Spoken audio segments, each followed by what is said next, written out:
material que hay para nosotros poder, tips, como se dicen, para nosotros poder crecer. Pero cuando nosotros hemos decidido permanecer en el Evangelio, que son las buenas noticias, es porque sabemos que es el mejor camino. ¿Cuántos de los que están aquí saben esto? Amén.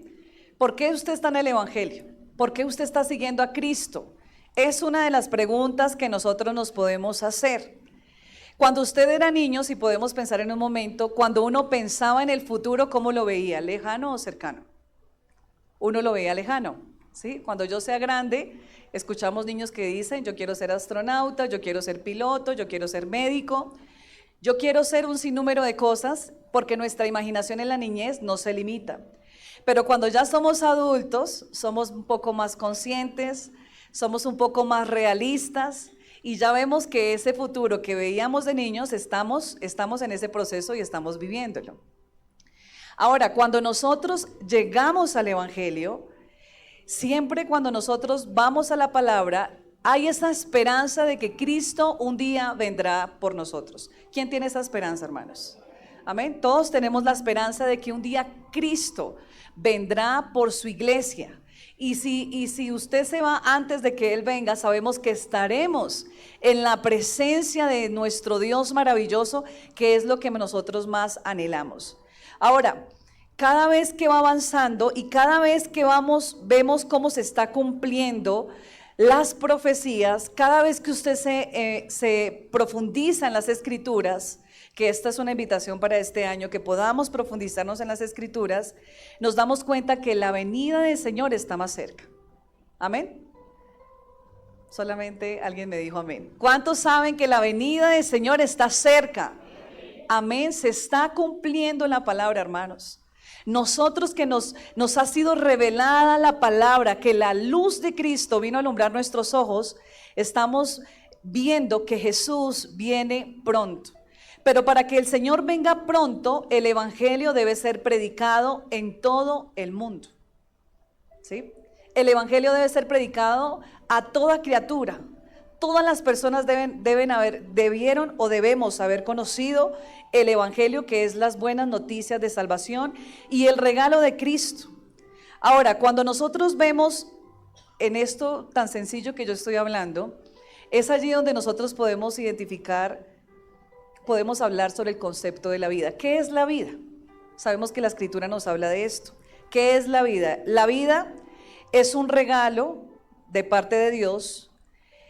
La vida tiene un propósito y un valor eterno, aunque es frágil y pasajera, como un vapor o como una flor del campo, como lo dice la palabra, pero también la vida está marcada por el pecado, pero redimible a través de Cristo, quien ofrece vida plena y eterna, llamándonos a vivir con fe y amor y servicio, y no siendo nosotros egoístas, sino llamados por el amor de Cristo. ¿Quiénes aceptaron ese llamado de Jesús un día? Todos nacimos bajo un mismo molde en cuanto a la estructura de cómo el mundo ha sido formado, en medio de dolor, en medio de diferentes circunstancias, en nuestra niñez. Sabemos que anteriormente para los niños la vida no era tan sencilla, era un poco más difícil, teníamos que esforzarnos más, lucharla más, y si hablamos de nuestros antepasados, pues era más duro. ¿Sí? Muchos de los que están aquí tuvieron que salir de sus casas a los ¿cuántos años? Unos a los 15 años, unos a los 12 años, otros desde muy niños. ¿Salir a qué, hermanos? A trabajar. Eso era lo que pasaba. A los jóvenes, ahorita nosotros, pues el tema es un poco diferente, pero anteriormente la vida no era fácil. Y cuando escuchábamos un mensaje de salvación, cuando se nos enseñaba algo sobre una buena noticia, sobre que esa no era en realidad el propósito de nuestra vida, genera una expectativa en nosotros. Entonces, la vida es como la flor del campo, es efímera, es transitoria y florece con vigor, pero se marchita y desaparece rápidamente, mostrando la brevedad de la existencia humana comparada con la eternidad de Dios. Entonces, ¿qué es la vida?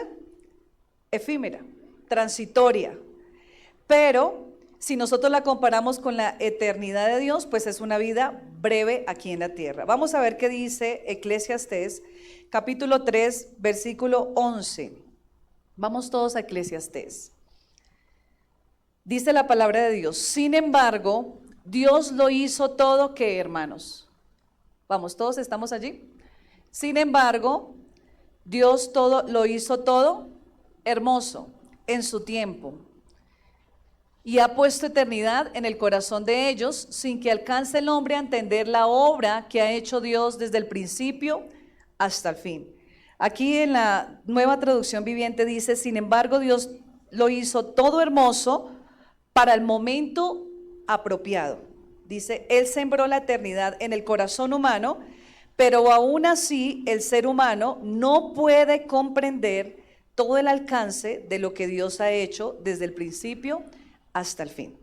Entonces, nosotros tenemos una capacidad para poder ver lo que Dios ha hecho, pero no lo podemos comprender. Nosotros no podemos comprender a profundidad todo lo que Dios ha hecho desde el principio hasta el momento donde nosotros estamos. No podemos comprender la eternidad de Dios porque dice la palabra que ahorita lo vemos todo oscuramente. Lo vemos como nublado, no lo vemos tan claramente, pero en la misericordia de Dios se nos ha permitido ver lo que es su eternidad y lo que es su grandeza y su misericordia. Dice el versículo 12, así que llegué a la conclusión de que no hay nada mejor que alegrarse y disfrutar de la vida mientras podamos. Versículo 13, además la gente debería comer y beber y aprovechar el fruto de su trabajo porque son regalos de Dios. Pero no solamente nos quedamos en el placer, no solamente nos quedamos en el vivir, sino que hay algo más en la palabra. Hay algo más en la eternidad de Dios, que es lo que nosotros estamos buscando diariamente.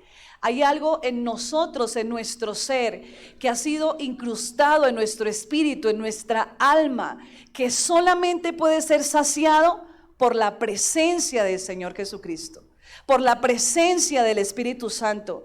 Usted puede lograr sin números de cosas, usted se puede sentir realizados en ciertos momentos, pero hay algo que nosotros necesitamos y es al Señor Jesucristo en nuestra vida. Podemos lograr casarnos con el que queríamos casarnos, podemos lograr la carrera que queríamos, podemos lograr el trabajo, podemos lograr ser hijos excelentes, pero hay algo que nos falta, hay algo que necesitamos sentirnos completos, y es eso, de esa parte eterna que ha sido sembrado en el corazón humano de parte de Dios. Hay una intención cuando el Señor sembró eso en el corazón de Dios. Y es una dependencia total del Espíritu Santo que nosotros necesitamos tener constantemente. Hermanos, ¿es fácil la dependencia? No es fácil. ¿Es fácil la disciplina? ¿Es fácil permanecer en la presencia de Dios? ¿Es fácil deleitarnos y contemplar la hermosura de Dios? No, porque no todos los días son claros. Porque no todas las veces tenemos una revelación de la palabra de Dios. Porque no todas las veces estamos viviendo el tiempo de Dios. Mire, cuando nosotros estamos viviendo el tiempo que nos ha sido a nosotros limitado como seres humanos, el tiempo por el cual nosotros somos dirigidos, que es el tiempo cronos, ¿sí? Es el tiempo donde nosotros contamos las horas, los minutos, los segundos, pero también los años, donde contamos también las temporadas, qué temporada es, en qué tiempo estamos. Ahorita estamos en qué, en helada, ¿cierto? Estamos congelados.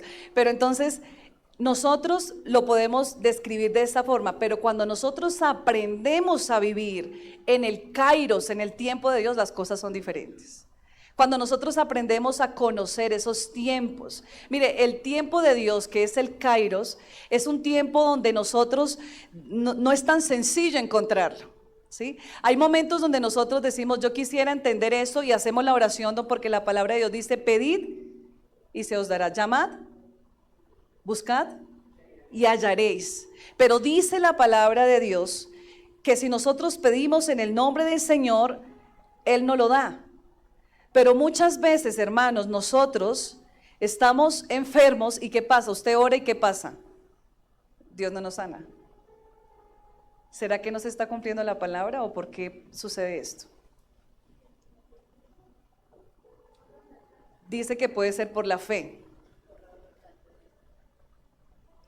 Yo lo inclinaría más hacia el aspecto de que muchas veces, si la palabra de Dios fuera de una forma transaccional, o sea, yo oro y tú me das, y todo el tiempo tenemos nuestra lista y vamos chuleando, Dios ya me dio esto, ya Dios me dio aquello, porque yo oré y Dios me dio, no generamos una relación y una dependencia total de Dios. Quizás Dios quiere enseñarnos en ese no, aprender a depender genuinamente de Él, que haya una dependencia sin que haya la transacción que nosotros queremos, sin esperar la sanidad que nosotros queremos, sin esperar que el Señor me solucione esto, me dé aquello, me dé la sabiduría para tomar esta decisión.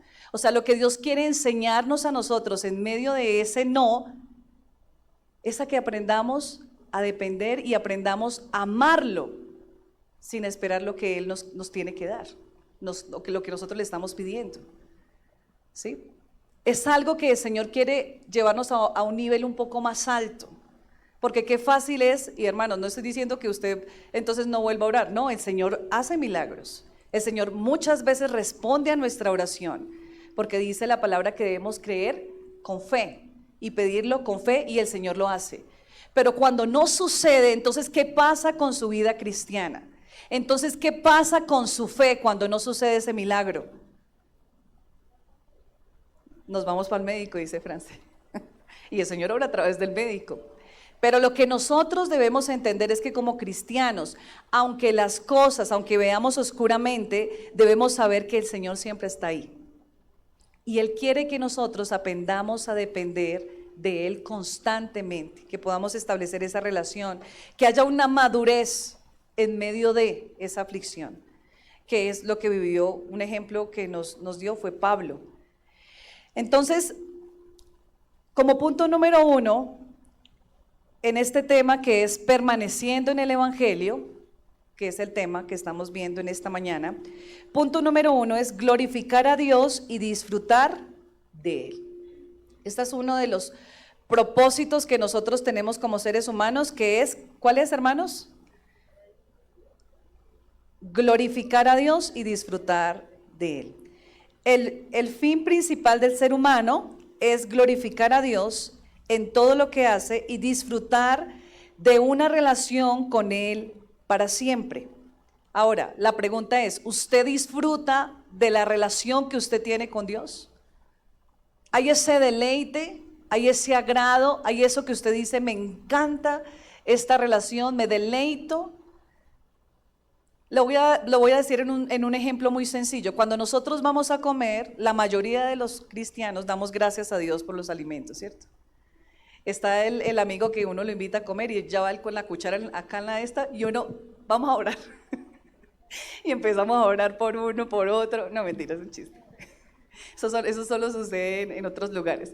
Pero sí, estamos acostumbrados nosotros a orar. Pero mientras nosotros comemos, usted da gracias a Dios, Señor, gracias porque esto, y lo disfrutamos, o sencillamente, mire, uno lo hace mecánicamente, uno come y come y come porque uno tiene hambre y quiere llenarse, pero el deleitarnos en Dios no solamente está en orar antes de, sino en ser agradecidos en medio de, ¿sí? El poder disfrutar y decir, Señor, gracias porque me das la comida. El saber que estamos bajo un techo, o sea, como cosas tan sencillas como esas, podemos nosotros darle la gloria a Dios. Entonces, esta gloria se manifiesta al reconocer su soberanía y vivir de una manera que honre su nombre. Vamos a ver qué dice 1 Corintios capítulo 10, versículo 31. Dice, así que sea que coman o beban o cualquier otra cosa que hagan, háganlo, ¿qué dice? Todo para la gloria de Dios. ¿Qué dice? Todo para la gloria de Dios. Cuando el jefe lo está mandando, que lo que usted vaya a hacer, le dé la gloria de Dios.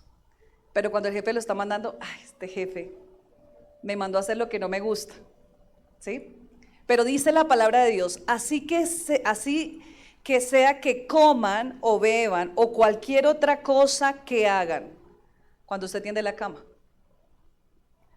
cuando usted barre la casa, cuando lo mandan a hacer a usted algo, uno dice, ay, voy a hacerlo por encimita y ya. Dice que todo lo que hagamos, cuando usted lo mandan a hacer un ayuno, cuando lo mandan a hacer algún trabajo, alguna visita. Dice que todo lo que hagamos, háganlo todo para la gloria de Dios. Todo.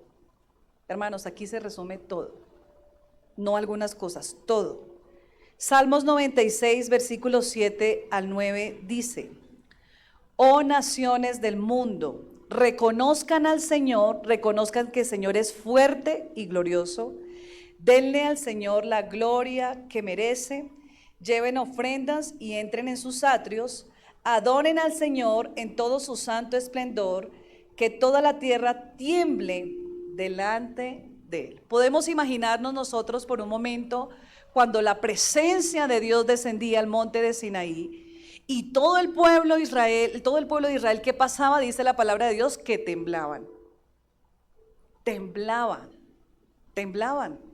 Tenían miedo. Fue tanto el miedo que ellos tenían que mandaban a Moisés que se encontraran con el Señor, porque ellos no podían soportar la presencia de Dios. Ahora, cuando nosotros vamos a alabar a Dios, cuando usted saca este tiempo donde nosotros estamos en la alabanza, ¿cómo lo hacemos? Esta canción no me gusta, ni me la sé. ¿Cómo lo hacemos? Cerramos los ojos y dejé la ropa allá afuera y va a llover, no sé qué.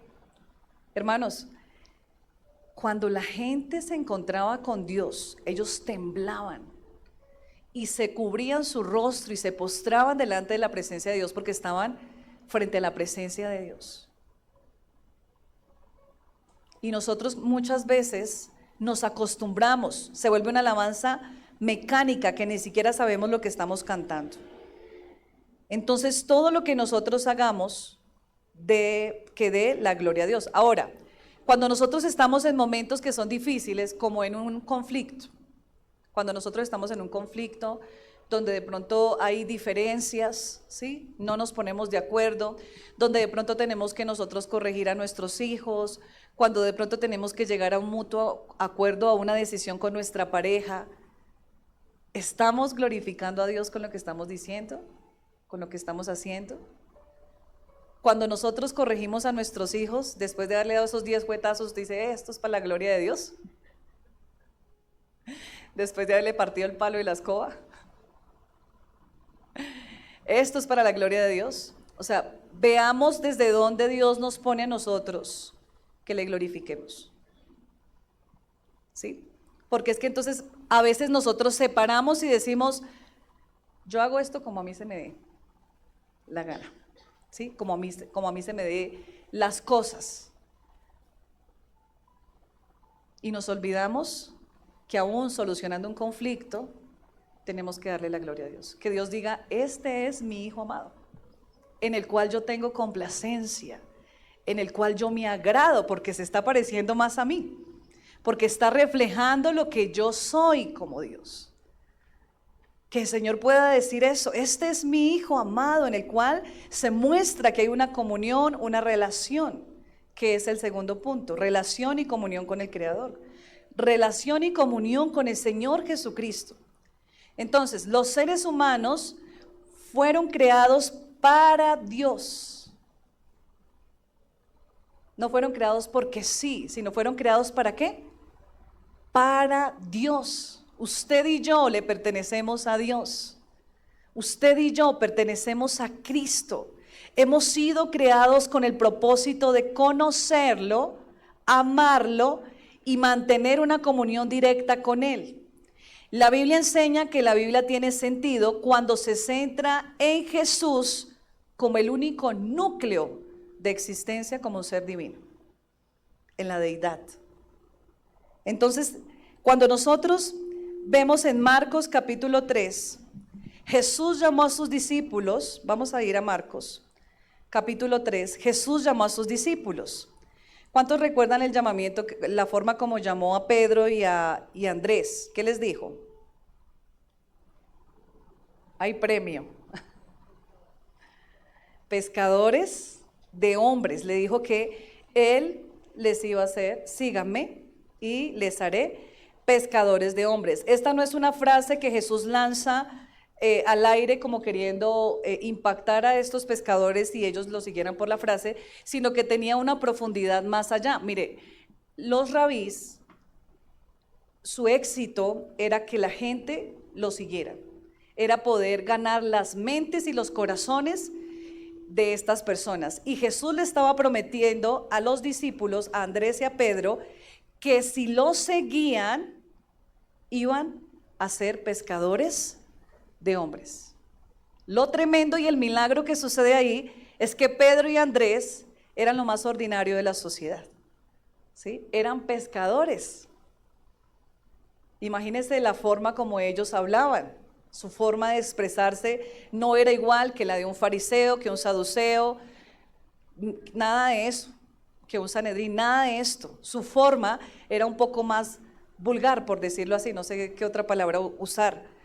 Pero en Marcos 3, Jesús llamó a sus discípulos, los cuales se unieron a él. Dice, a ver si me ayudan, porque este no lo tenía ahí, donde dice que los llama a algunos de sus discípulos. Él hace varias. Bueno, mientras tanto yo voy a seguir acá, mientras alguien me colabora. Entonces, dice el 13, después subió al monte y llamó así a los que él, ¿qué dice? Quiso, y vinieron a él.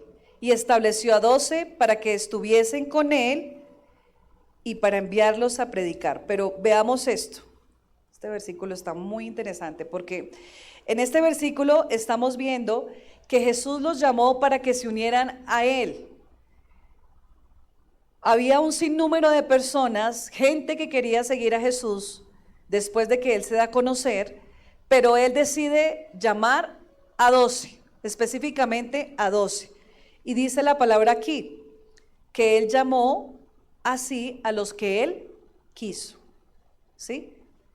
Una característica de lo que sucedió con los 12 fue que él llamó lo que él quiso. Dentro de eso estaba el celote, estaban los pescadores, estaba el publicano, estaba ¿quién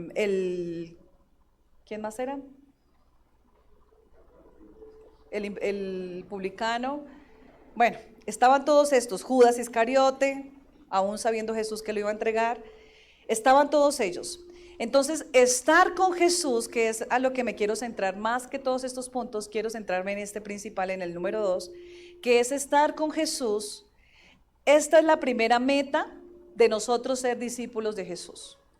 Cuando nosotros vamos a conocer a Cristo, nos volvemos discípulos o aprendices, pero algo que nosotros debemos saber es que la palabra discípulo no es un verbo, sino es un sustantivo, ¿sí?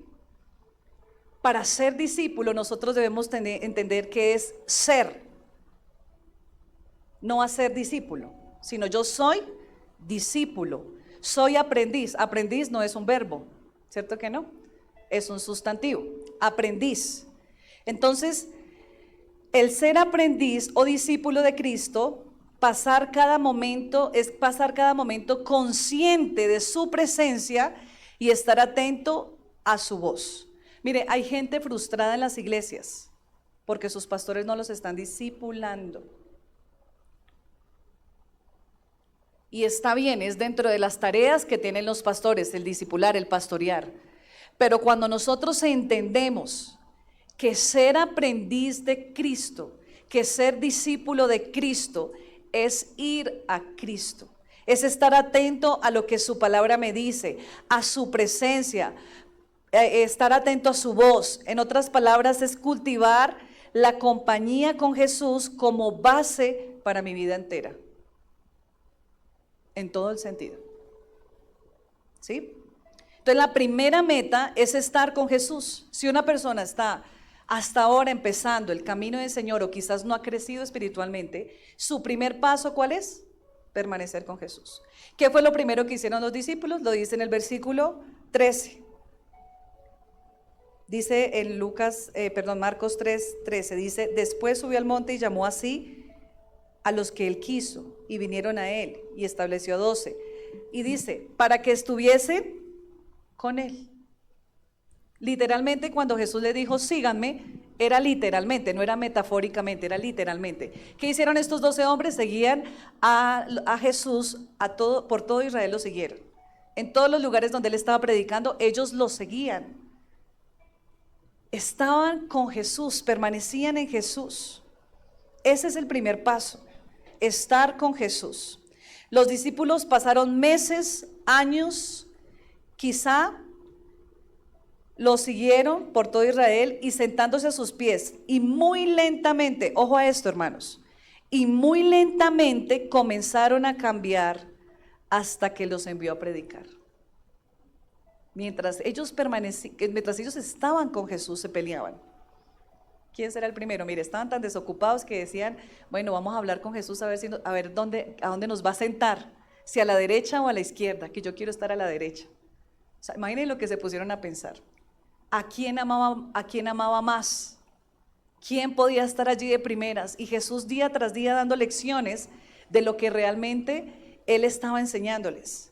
En medio de eso, lentamente se empezaron a aceptar unos a otros, porque no fue fácil aceptar, digamos, los pescadores aceptar al publicano. No fue fácil. El publicano era una de las personas más despreciadas porque era el cobrador de impuestos, el que les estaba cobrando todo el tiempo, y que lo que no tenían tenía que empeñarlo porque tenían que pagar a Roma, tenían que pagarle a Roma los impuestos, y eran tiempos difíciles.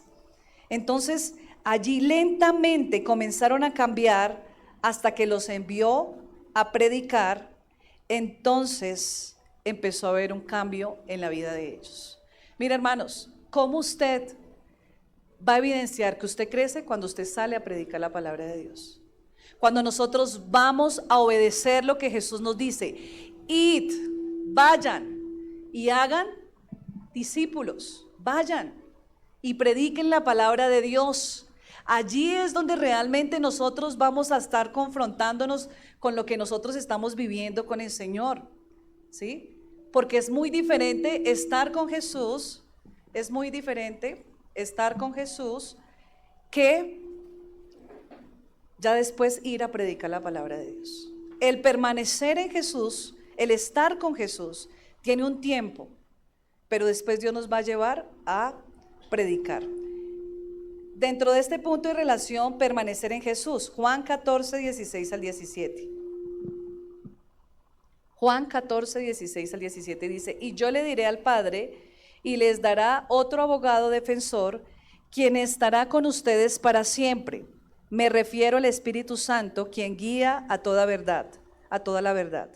El mundo no puede recibirlo porque no lo busca ni lo reconoce, pero ustedes sí lo conocen porque ahora Él vive con ustedes y después estará en ustedes. Los discípulos fueron un antes y un después de la llenura del Espíritu Santo, ¿sí? Ellos fueron unos antes de ser llenos del Espíritu Santo, ser guiados por el Espíritu Santo, y después fueron un después. O sea, hay un cambio, hay un crecimiento que se ve cuando ellos realmente son llevados por el Espíritu Santo. Entonces, cuando nosotros estamos viendo la frase de otro abogado, es difícil de traducir al español. La palabra griega para otro es aios, y significa literalmente otro de la misma clase u otro de mí, es lo que está diciendo Jesús. En otras palabras, es otro Jesús, es la presencia de Jesús en nosotros, que trasciende en nosotros, porque dice el Señor: a ustedes les conviene que yo me vaya. Jesús estaba hecho carne, ¿sí? Tenía una limitación física. Para que pudieran disfrutar de Jesús, Jesús iba a Galilea, pero no podía estar al mismo tiempo en Jerusalén. Entonces Él dice: a ustedes les conviene que yo me vaya, y Jesús le dice que les dará otro abogado defensor, quien estará con ustedes, ¿cuánto tiempo, hermanos? Para siempre.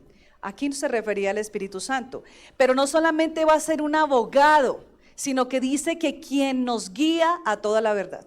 O sea, no sabemos nosotros el sinnúmero de beneficios de nosotros permanecer en el Evangelio, hermanos, de tener un abogado, de tener un defensor, sino también el Espíritu Santo que nos guía conforme a su propósito.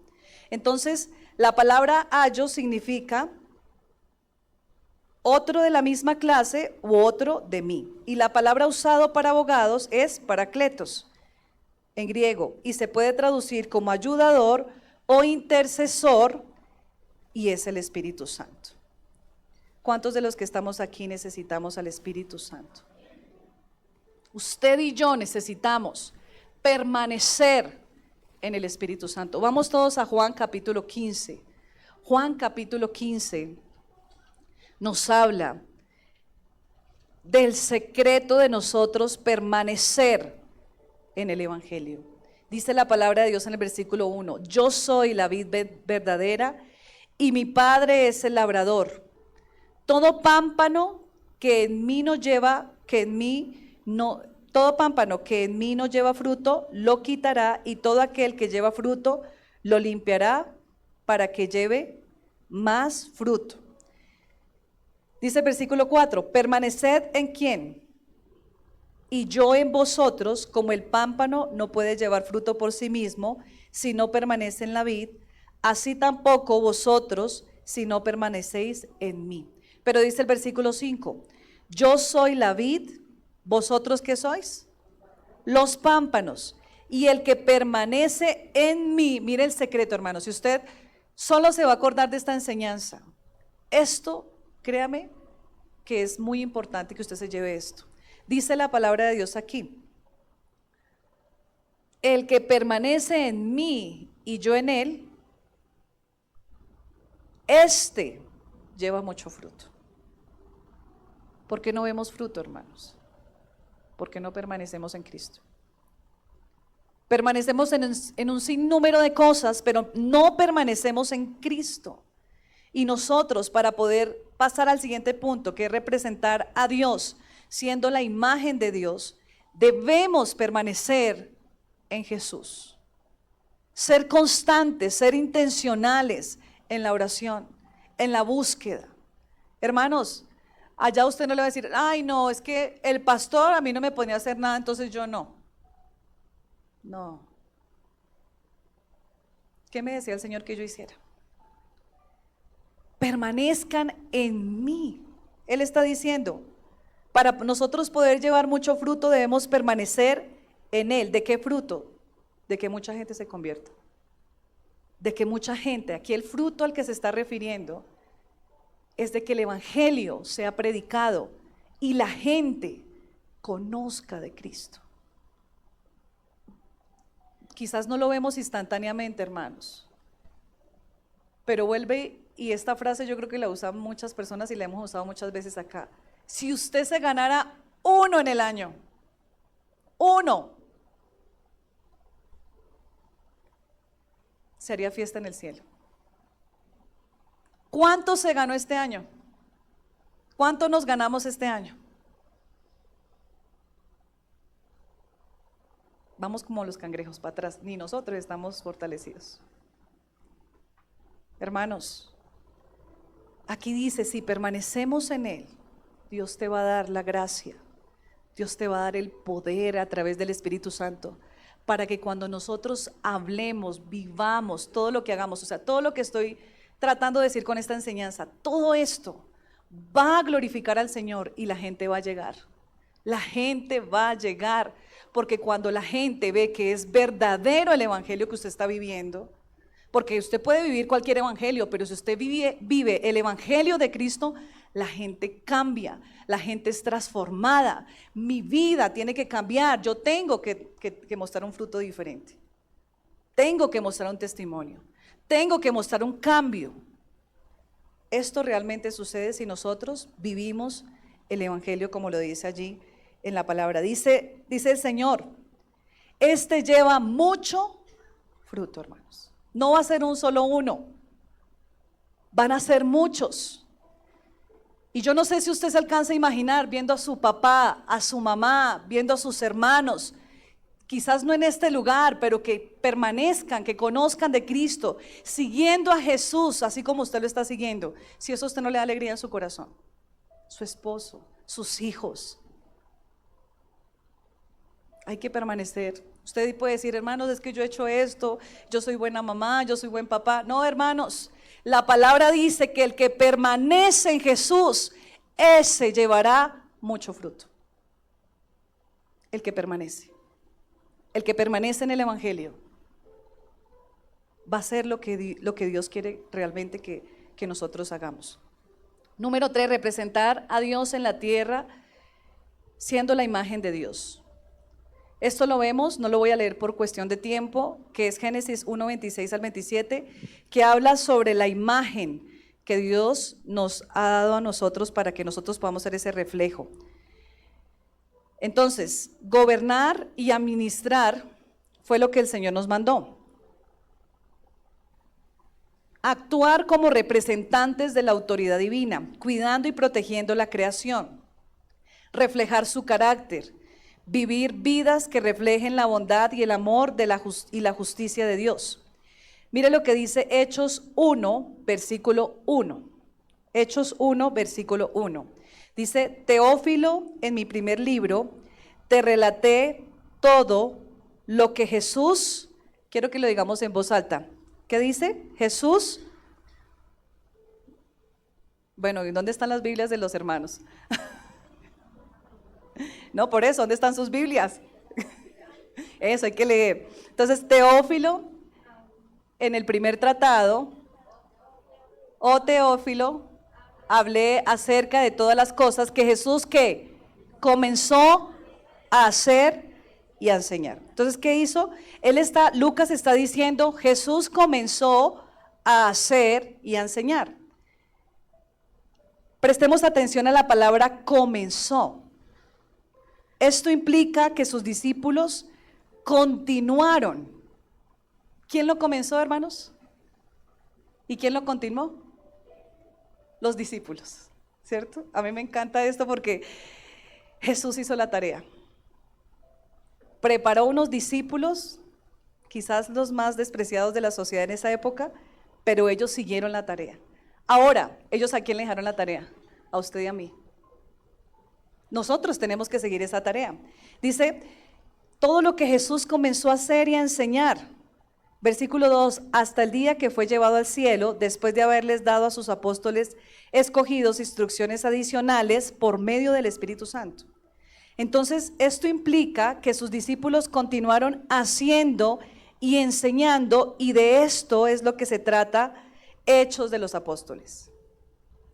De una continuación de la obra de Jesús, todas las cosas que dice el libro de Lucas, que es el mismo que escribió Hechos de los Apóstoles, sobre lo que hizo Jesús, que dice, sanó enfermos, echó fuera demonios, predicar el evangelio.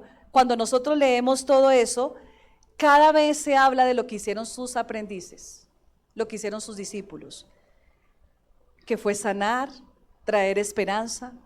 Iban, imponían las manos y eran llenos del Espíritu Santo. Los enseñó a ser pescadores de hombres. Pedro, quien era pescador, fue pescador hasta de 5,000 y aún más. En su primer discurso se convirtieron 2,000. ¿Quién hace esto, hermanos?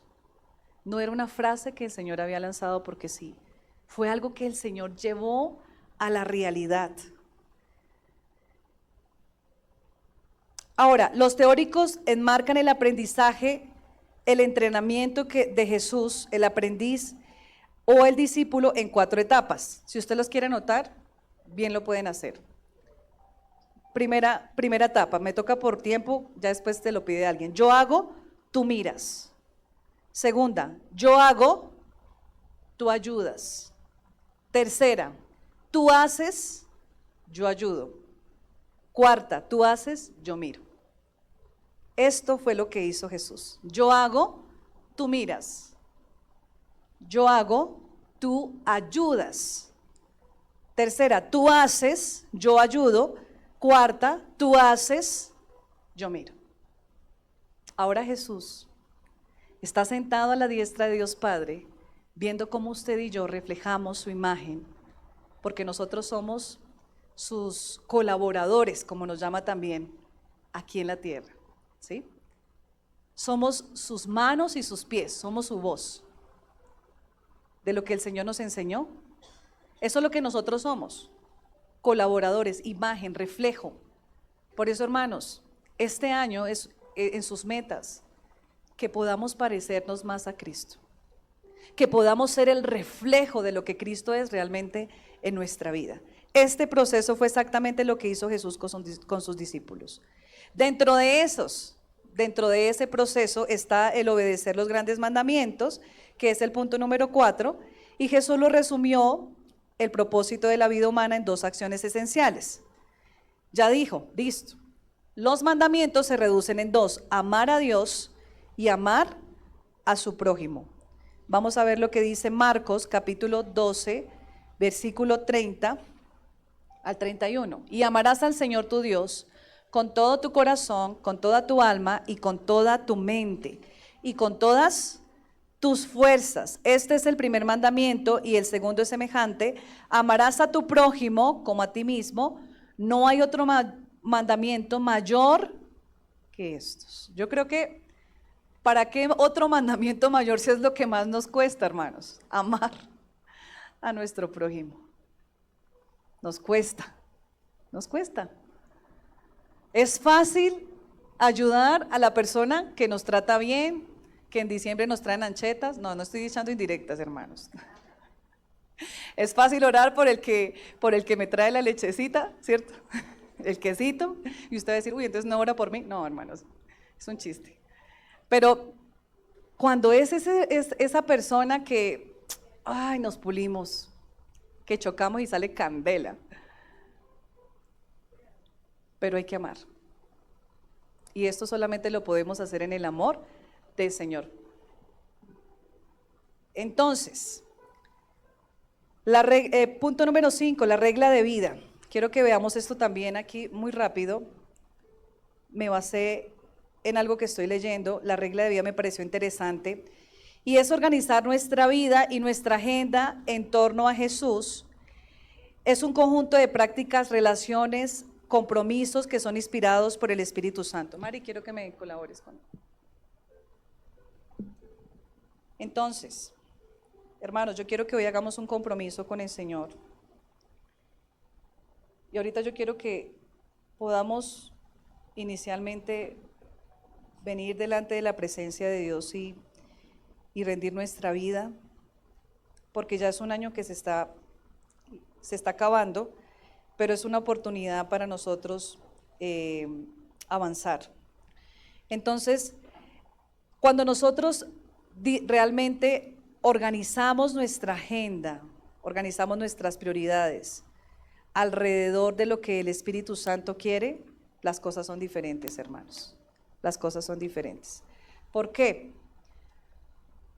Porque ya no vamos a estar haciendo lo que nosotros queremos, sino lo que Dios quiere. Y acuérdese que usted y yo le pertenecemos a Dios. ¿Cuántos creen esto? Entonces, acá. No lo transcribí, sino lo quise compartir directamente de aquí. Porque los beneficios de 4 cosas que una buena regla hará por nosotros. Número 1, te ayudará a convertir la visión en realidad. No se quedará solamente en un papel plasmado, sino que se llevará a la realidad. Todos conocen el refrán. Yo no sé si, yo no lo he escuchado mucho, pero de pronto ustedes sí. El camino al infierno está empedrado de buenas intenciones. ¿Cuántos han escuchado esto? ¿Sí? Porque captura el dolor agudo de la condición humana. Entonces, una característica común de la caída, o sea, del pecado, de nuestra condición, es aspirar a una vida hermosa. Yo creo que todos los que estamos aquí tenemos muy buenas intenciones. Yo quiero tener, yo quiero hacer, yo quiero, no sé, el ideal, casarme, tener una casa, poder orar más, poder leer la palabra en 1 año, en 2 años. Pero ¿qué dice? Pero luego fallamos en el compromiso. Nos quedamos en solo intenciones. Había un muchacho que le decía a mi mamá, doña, le decía, yo le voy a construir una casa. Y yo le decía, mijito, usted sí vive de intenciones. Y el pobre muchacho anda en la calle. Yo le voy a construir una casa. Intenciones y buenos deseos tenemos todos, ¿sí? Pero la disciplina y la paciente resistencia que se requiere para convertir esa visión en realidad, no la tenemos la mayoría. La mayoría de nosotros deseamos genuinamente lo bueno. Hoy aquí alguien desee lo malo. Quiero tener plata para poder destruir, dañar. No, queremos lograr para algo bueno, pero fallamos. Porque porque procrastinamos o ponemos excusas en vez de dar pasos necesarios para avanzar hacia el deseo del corazón. Entonces esto es algo que sucede mucho. Cuando no hay una regla clara en nosotros, cuando no hay una norma, cuando, como les decía, cuando no hay una agenda en torno a Jesús, todo se queda en deseos. Todo se queda en deseos y no se logra. Número 2. ¿Qué nos va a ayudar a nosotros en tener esta regla de vida? Te ayudará a experimentar paz al vivir alineado con tus deseos más profundos. Hay deseos profundos, hermanos. Hay sueños. Y usted al ver el panorama gris, usted ha renunciado a esos sueños, pero hoy Dios te dice lo siguiente: preséntame tus sueños.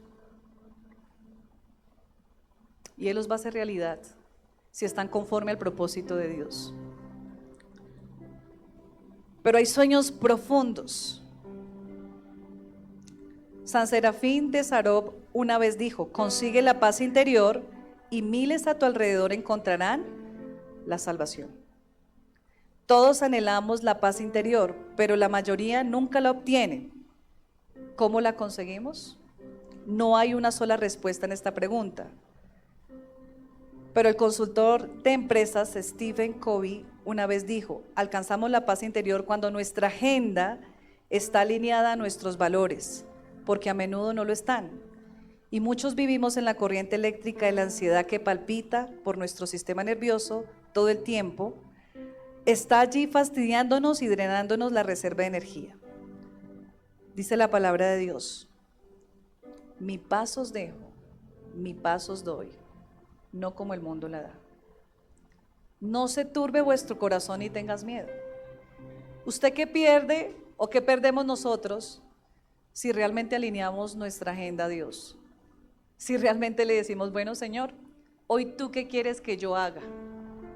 Hoy en mi agenda, ¿qué quieres que yo haga por otros?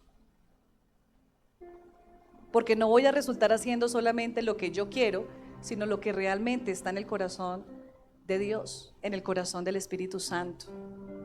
¿Qué quiere el Espíritu Santo que tú hagas? Cuando yo hablo de realmente tener una regla de vida, esto me va a traer beneficio a mí. Te ayudará a vivir al ritmo adecuado. El ritmo lo es todo. Demasiado, muy rápido, nos hace acelerar el rumbo a la prisa. Demasiado, cuando hablamos de rápido, es demasiado que hacer sin tiempo suficiente para hacerlo, matando nuestra vida espiritual y quitándonos las energías emocionales e inevitablemente agotándonos. Pero lo contrario también es cierto: muy poco, muy despacio nos atrofiará.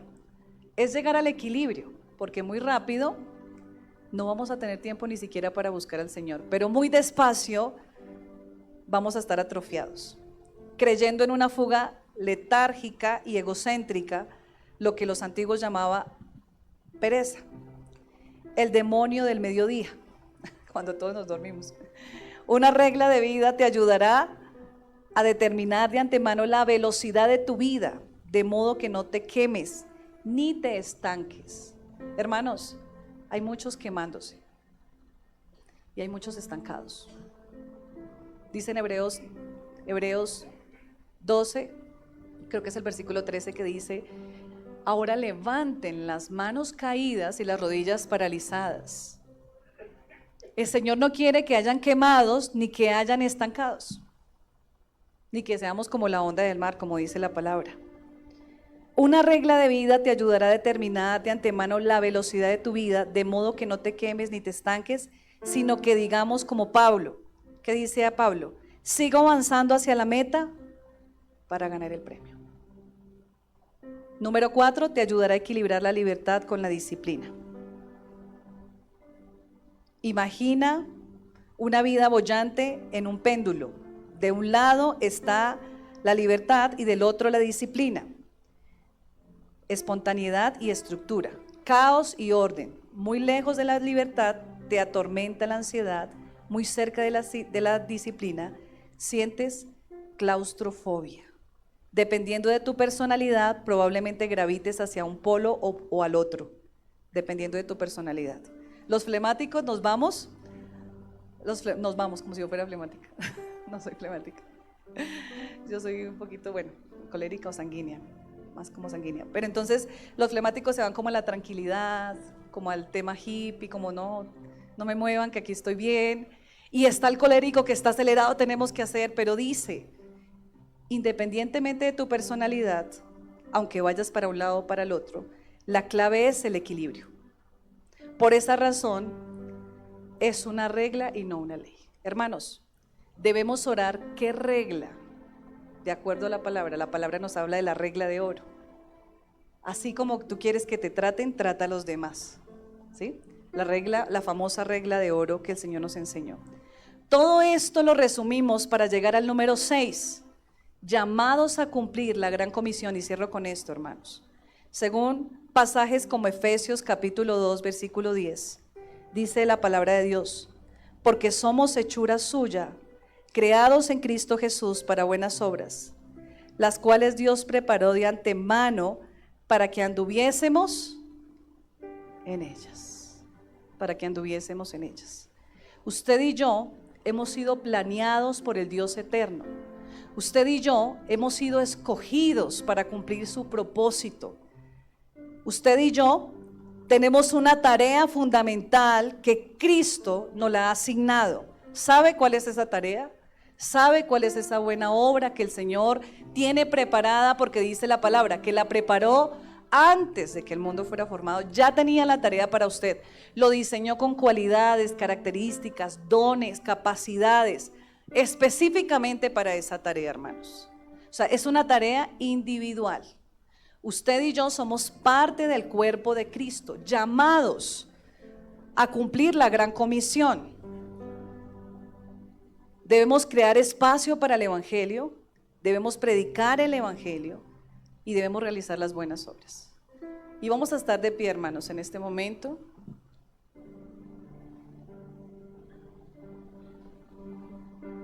Yo le invito a que usted pueda allí, yo no sé la condición en la que usted ya ha venido, pero el Espíritu Santo sí sabe cuál es su condición de vida.